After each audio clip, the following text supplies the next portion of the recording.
रात के अंधेरे में, जब पूरी दुनिया सो रही थी, तभी मिडिल ईस्ट में कुछ ऐसा हुआ जिसने पूरी दुनिया को हिलाकर रख दिया। ईरान का एक और बड़ा नेता अब जिंदा नहीं है, और सबसे खतरनाक बात यह है, ये कोई पहली घटना नहीं है। रिपोर्ट्स के मुताबिक ईरान के एक सीनियर लीडर को टारगेट करके मारा गया है। कुछ सूत्र इसे एयर स्ट्राइक बता रहे हैं, तो कुछ इसे सीक्रेट ऑपरेशन कह रहे हैं। लेकिन असली सवाल ये नहीं है कि हमला कैसे हुआ।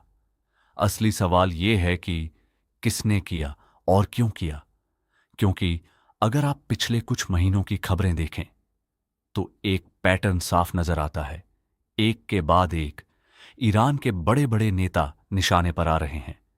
पहले टॉप कमांडर्स, फिर इंटेलिजेंस से जुड़े लोग, और अब सीनियर पॉलिटिकल फेस। इसका मतलब साफ है, ये कोई रैंडम हमला नहीं है, ये एक प्लान्ड स्ट्रैटेजी है। और अगर ये स्ट्रैटेजी जारी रही तो ईरान की लीडरशिप पर सीधा असर पड़ेगा। अब जरा सोचिए, अगर किसी देश के टॉप लोग ही सुरक्षित नहीं हैं, तो उस देश की स्टेबिलिटी का क्या होगा। मिडिल ईस्ट पहले से ही टेंशन का हॉटस्पॉट है, और अब ये घटनाएं आग में घी डालने का काम कर रही हैं। दुनिया के बड़े देश इस सिचुएशन पर नजर बनाए हुए हैं, लेकिन कोई भी सीधे तौर पर सामने नहीं आ रहा, क्योंकि एक गलत कदम पूरी दुनिया को जंग में धकेल सकता है। ईरान ने साफ संकेत दे दिए हैं कि वो चुप नहीं बैठेगा, और अगर जवाबी हमला हुआ तो ये सिर्फ 2 देशों तक सीमित नहीं रहेगा। इसमें शामिल हो सकते हैं खाड़ी देश, बड़े मिलिट्री अलायंसेस और ग्लोबल सुपर पावर्स। और यही वजह है कि दुनिया भर के एक्सपर्ट्स इसे एक पोटेंशियल वर्ल्ड कॉन्फ्लिक्ट मान रहे हैं, क्योंकि एक छोटी सी चिंगारी पूरी दुनिया को जला सकती है। अब सवाल यह है, इसका असर आम लोगों पर क्या पड़ेगा।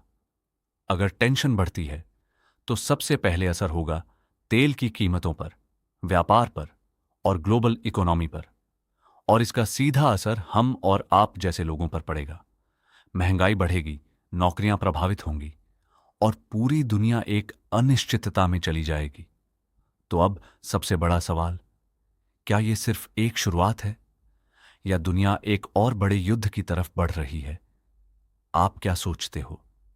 क्या हालात कंट्रोल में आ जाएंगे, या ये टकराव इतिहास बदल देगा?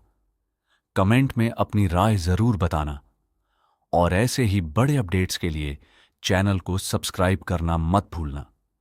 यह वीडियो उपलब्ध जानकारी और रिपोर्ट्स पर आधारित है। वास्तविक स्थिति समय के साथ बदल सकती है।